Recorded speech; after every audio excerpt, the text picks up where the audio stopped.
పాకిస్తాన్ రక్షణ శాఖ ఇమ్రాన్ ఖాన్ చనిపోయాడని ప్రసారం చేసిందండి. దానికి నేపథ్యం అక్కడ అంతా హడావుడి జరిగిందని వాళ్ళ సిస్టర్స్ వెళ్ళినా కూడా వాళ్ళ మీద కూడా అటాక్స్ చేశారంట పాకిస్తాన్. ఆయన 2023 నుంచి ఆయన జైల్లోనే ఉన్నారని, మరి ఆయన బతికే ఉన్నారనేది పాకిస్తాన్ యొక్క రక్షణ శాఖ చెప్తోంది, హోంశాఖ. శిరీష్ ఉన్నారండి,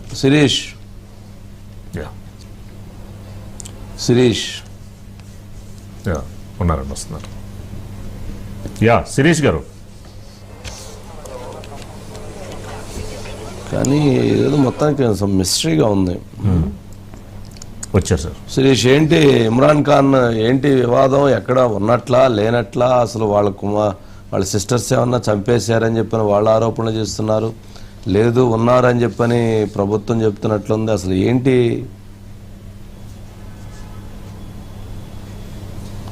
అంటే 2023లో ఆయనని అరెస్ట్ చేశారు. అది ప్రస్తుతం పాకిస్తాన్ ఆర్మీ చీఫ్గా అన్ని రకాల బాధ్యతలను నిర్వర్తిస్తున్న, అంటే ఇండైరెక్ట్గా పాకిస్తాన్ ప్రభుత్వాన్ని నడిపిస్తున్న ఆసిఫ్ మునీర్ను విభేదించడం, ఆయన ప్రమోషన్కు అడ్డుపడడం, ఈ రెండే ఇమ్రాన్ ఖాన్ చేసిన తప్పు. ఈ రెండింటి నేపథ్యంలో ఆయన పాకిస్తాన్కి సంబంధించిన గూఢాచారి సంస్థ ఇంటర్ సర్వీస్ ఇంటెలిజెన్స్ తోటి కలిసి ఇమ్రాన్ ఖాన్పై కక్ష పెంచుకున్నాడు. దానిలో భాగంగానే ఆయనను ఒక అక్రమ కేసులో ఇరికించి జైలు పాలు చేశాడు. ఆ తర్వాత నుంచి కుటుంబీకులకు కానీ లేకంటే పార్టీకి సంబంధించిన కార్యకర్తలను కానీ కలవకుండా చేసే ప్రయత్నం చేస్తున్నాడు.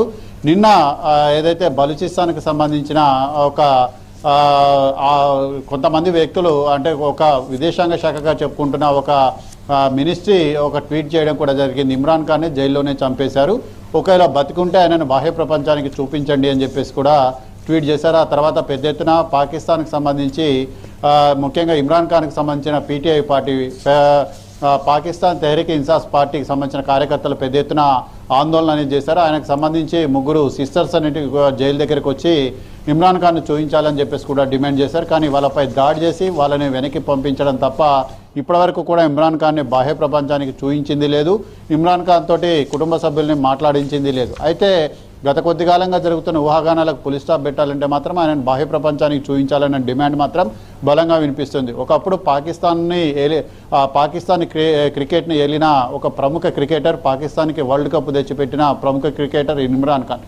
ఆ తర్వాత పాకిస్తాన్ ప్రధానమంత్రిగా పనిచేశారు. ఆ తర్వాత పాకిస్తాన్కి సంబంధించిన ఒక ప్రతిపక్ష పార్టీగా కూడా ఆయన పనిచేయడం కూడా జరిగింది. అయితే తిరిగి పాకిస్తాన్ ఆయన పార్టీ అధికారంలోకి వస్తుందనే ఉన్న భయంతో రిగ్గింగ్ మరీ చేసి ప్రస్తుతం ఉన్న ప్రభుత్వాన్ని ఏర్పాటు చేయడం కూడా జరిగింది.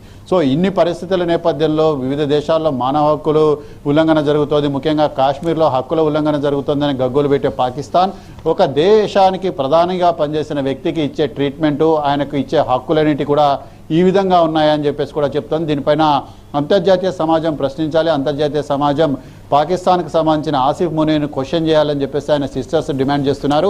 అమెరికా అధ్యక్షుడు వైట్ హౌస్లో అతన్ని పిలిచి డిన్నర్ ఇవ్వడం కాదు, ఇటువంటి మానవ హక్కులకు పాల్పడుతూ ఒక మాజీ ప్రధానికి ఆయన ఇస్తున్న ట్రీట్మెంట్ పైన ప్రశ్నించాలని చెప్పేసి కూడా డిమాండ్ వినిపిస్తున్న నేపథ్యంలో పాకిస్తాన్కి సంబంధించిన రక్షణ శాఖ, విదేశాంగ శాఖ ఒక స్టేట్మెంట్ అనేది కూడా ఇవ్వడం జరిగింది. ఆయన మంచిగానే ఉన్నాడు, ఆయనకు ఇబ్బంది కూడా లేదు, ఆయన బతికే ఉన్నాడు, ఆయనకు 5 స్టార్ ఫెసిలిటీస్ అనేవి కూడా ఇస్తున్నామని చెప్పి చెప్తున్నారు తప్ప ఇప్పటి వరకు ఇమ్రాన్ ఖాన్ ని బాహ్య ప్రపంచానికి చూపించింది లేదు, అదేవిధంగా ఇమ్రాన్ ఖాన్ కుటుంబ సభ్యుల్ని కల్పించింది లేదు. సో ఈ నేపథ్యంలో పాకిస్తాన్ దేశవ్యాప్తంగా కూడా పెద్ద ఎత్తున ఆందోళనలు కూడా వ్యక్తమవుతున్నాయి. ఇవి ఇవాళ సూపర్ ప్రైమ్ టైం విశేషాలు. మరి కాసేపట్లో మహా స్ట్రైట్ పాయింట్ ప్రసారం అవుతుంది, చూస్తూనే ఉండండి మహా న్యూస్.